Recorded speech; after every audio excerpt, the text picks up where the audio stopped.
For me, I come back to first principles. I come back to trying to do one thing well.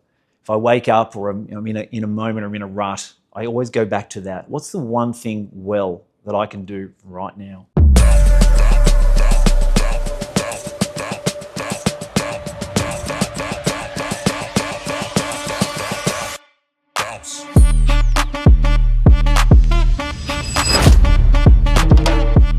In your experience, how pivotal is self-belief in shaping long-term success, not just in a career, but in life as a whole?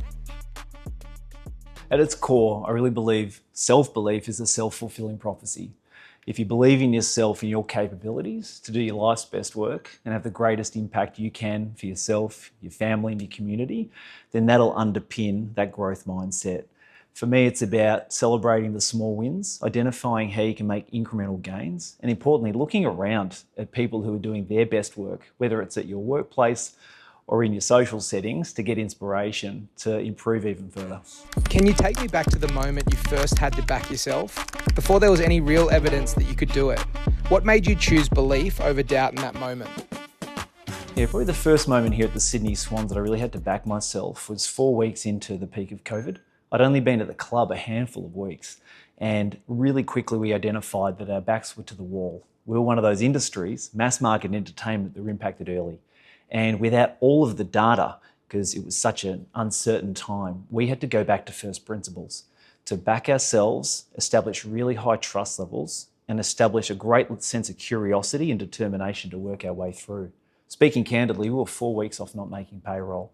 So all the data, all the historical information we could draw on to help us navigate through uncertain times wasn't there. So we had to identify the ways in which we as a team could establish cabinet solidarity and then back ourselves to navigate a way through. The first thing we did to really communicate a sense of calm to the business is remind ourselves that in this environment, we're flying the plane and we need everyone else to have a flight crew mindset. That despite the uncertainty and the unknowns, the best way we can navigate our way through is as level-headed, calm decision-making as possible. We wrote to our team and said, firstly, the sun will come up. These are uncertain times, but know that our best way to navigate through is to stick together and give each other the benefit of the doubt.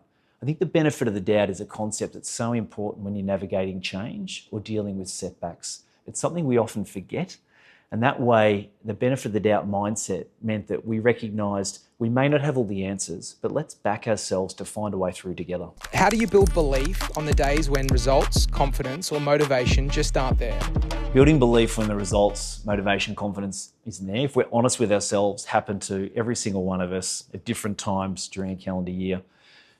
Round numbers, we've got 4,000 weeks to have an impact on this planet, both in terms of our early years, working years, and post-career. So I'm a big believer in the fact that we're not robots, and we are going to have times where we're going to have peaks and troughs in our performance, our mindset, and our productivity. For me, I come back to first principles. I come back to trying to do one thing well. If I wake up or I'm in a moment or I'm in a rut, I always go back to that. What's the one thing well that I can do right now? And I'll come back to focusing on the process, not the outcome.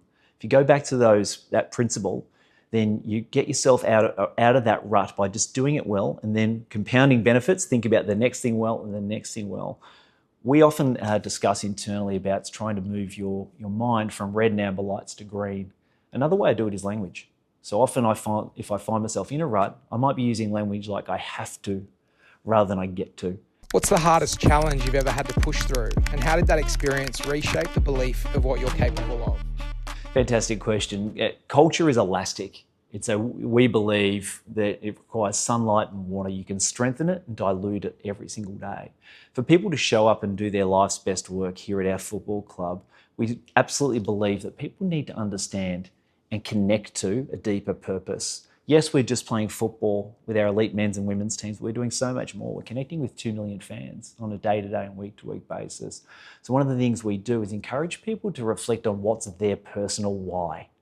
A Japanese framework called Ikigai is a great reference point. It's 1,200 years old, and it's an amazing and powerful reflection tool around what's your deeper why, both personal and professional. My why is trying to help individuals and teams do their best work. That is the number one thing that energizes me on a day-to-day basis. Now, that is an art and science to that, but ultimately we believe that people are making a choice. We hope that people choose our football club can see themselves within that North Star, and then have the capacity and potential to do their life's best work.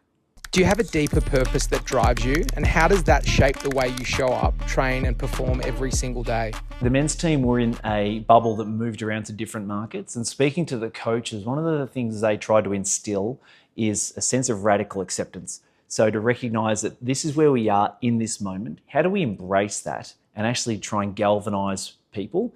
And one of the things they did would come up with gamify ideas. So how do you come up with a new game, a new challenge each day, just to try and break up that potential monotony of being in a lockdown situation? Secondly, to use it as fuel to actually bring people together. I'm a big believer that when you're tested individually and as a team, you put through an X-ray machine.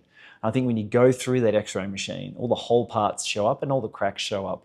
So let's use that X-ray machine, let's use that challenge as an opportunity to actually bring each other together and importantly learn from each other, because when you're in that lockdown situation, you learn so much more about other people, what drives them, what are their struggles. And I think that sense of knowing each other's why and knowing each other on a deeper level can lead to greater levels of performance.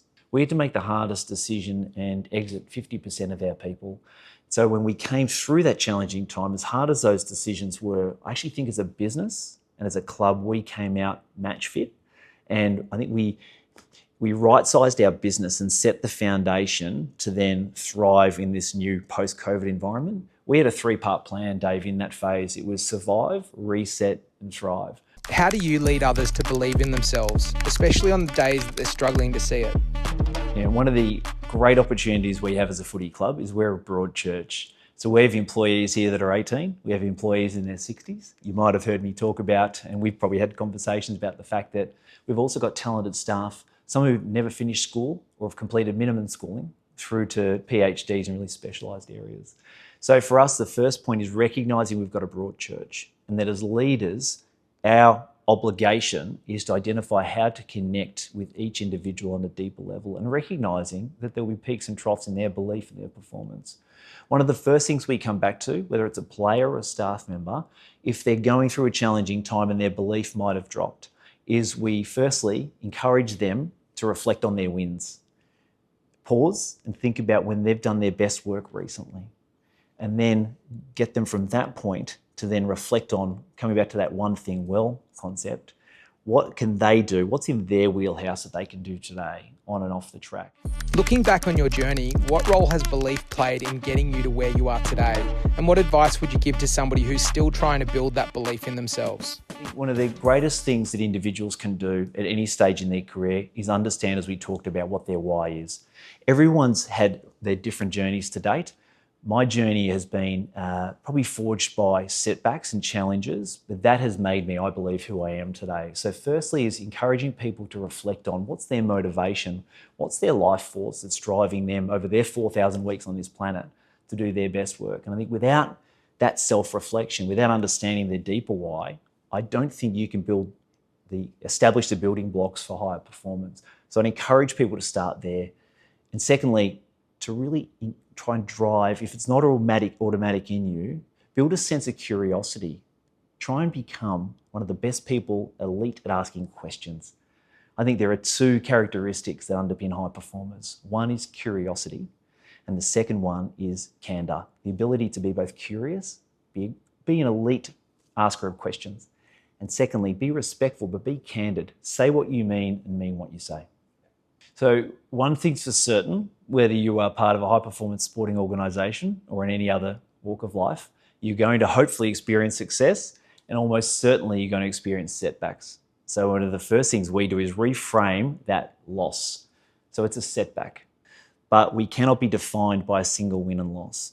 If I think about the way in which our club tries to improve, it's about putting a page in the diary every single day. What are the incremental improvements we can make each day at an individual and team level to improve? And if we're adding page upon page, I'm sure you're getting the analogy, then you've got an incredible phone book. You've got a body of work that we believe will help you stand up over time. So we're focused on sustained high performance. Doesn't mean we don't have an unerring focus on the next game, the next contest. We absolutely do. But if that defines us, And if our strategy, our mindset, our direction is altered significantly on week-to-week performance, then we're going to be a really schizophrenic organisation. So we need to have our sights set in a much longer term.